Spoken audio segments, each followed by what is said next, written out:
Great to have you back, Rush Limbaugh, the Excellence in Broadcasting Network, and the Limbaugh Institute for Advanced Conservative Studies. Our telephone number is 800-282-2882. The email address, lrushbaugh@eibnet.com. Okay, this is fascinating. I spoke earlier in the previous busy broadcast hour about Reagan's campaign for governor of California in 1966. It is instructive because this battle here between American conservatives and the Republican establishment, and believe me, they're two different things.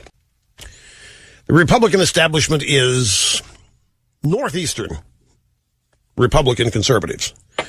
The group that they're right on the fiscal side of things most of the time, but they don't want any part of social issues. They can't stand it being part of the party platform. They don't want to talk about it. They have no desire to be any part of that discussion. They think it's going to lose elections, all that kind of stuff. Plus, they do tend to believe in Washington as the center of the universe.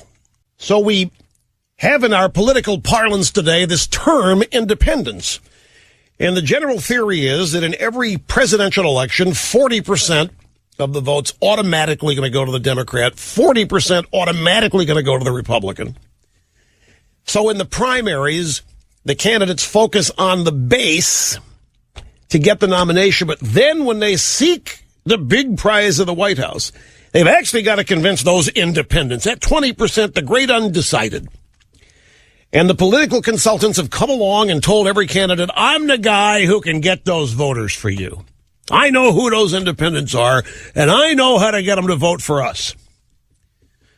And so they write speeches for the candidates and they put thoughts in their minds. And basically that's where this whole notion, don't criticize Obama, don't be extreme, don't be partisan. The independents don't like that. They want everybody to get along. They want bipartisanship. They want compromise. If you don't make it sound like you're capable of that, you're going to send them running right back to the Democrats. So this whole faux, fake, phony interpretation of who actually elects the president has been around for decades.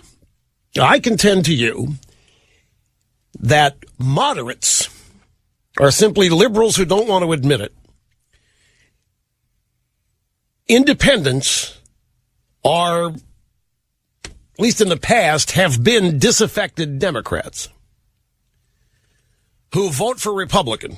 But the mainstream media they didn't like the term Reagan Democrat. They know Democrat to vote for Reagan. He's a stupid, idiot, amiable dunce. So the term independent was created to give these people superpower status in terms of their brain power. And so every election's fought over these 20%. We are only going to go places if we conservatives run this party, if we take it over, and if we are unified. You go back just last week, the New York Times admitted in an article about how Obama needs to become more partisan last week. Remember, we told you about it. There's an effort going on in the Democrat Party. They think Obama is getting too moderate for him.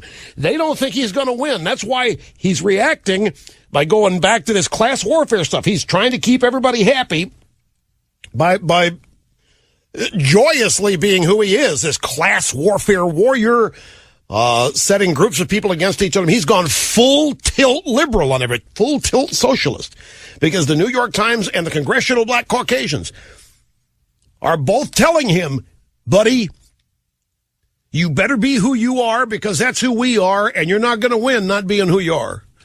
Well, Reagan was saying the same thing to the Republicans back in 1966. Now, let me ask you this.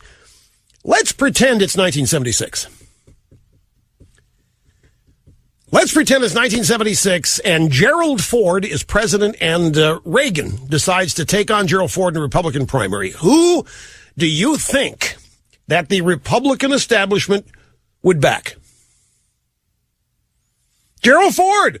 They did. It was Gerald Ford. They backed Gerald Ford, and they would do it again. And what do you think they would have been saying to us? They would be saying Reagan can't win. And they did say that. They'd be blaming Reagan for harming Ford's reelection possibilities by even running against him for the nomination, which they said. They'd be saying Reagan is unelectable in the general election, which they said.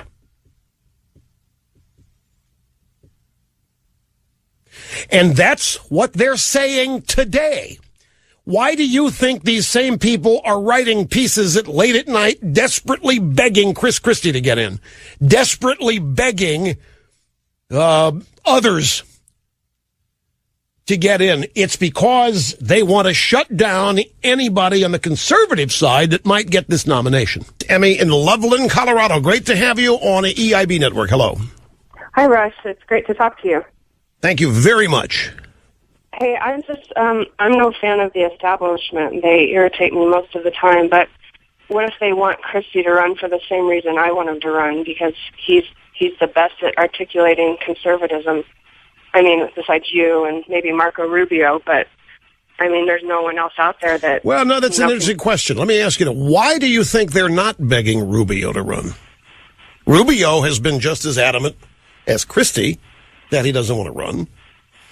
Why are they? Rubio is in a contest of doctrinaire conservatism. Rubio wins versus Christie. So why are they not asking Rubio to run? I don't know. Maybe it's part of it is you've said. Part of it he would be my second choice. Part of it is, I think, that they genuinely believe that whoever the other nominees are can't win. And that's another thing that frosts me. I think Bugs Bunny, Elmer Fudd, could beat Obama in this election coming up. Because I think this is going to largely be about Obama. It's going to be a referendum on his outright destruction of the wealth-creating genius of this country. I think Elmer Fudd could win, but I'm more concerned than that. I don't want to just get rid of Obama. I want to take advantage of the opportunity we have to finally get a genuine, full-fledged, unapologetic conservative, because this is going to be a major task. Emmy, rolling this stuff back. It's going to take more than one election, and it's going to take somebody fearless. And we're not going to roll this stuff back with having compromise and bipartisanship as our primary objectives. So I think as far as the establishment's concerned, there are two things. They don't want a conservative to win for that reason. Plus, they do want to win, and I think they probably think Christie has a better chance than anybody else up there of beating Obama. That's my guess. And with Obama on any ballot, this whole notion of lesser of two evils, I don't think exists. Nobody's in that camp on our side. There is no almost an Obama on our side. Even Romney. I think this lesser of two evils business gets thrown out too. There's a whole lot of conventional wisdom here that's going to be stood on its head before this is all over. Don't doubt me. In every corner of this world, Rush. your name is a household name. Limbaugh on the EIB network.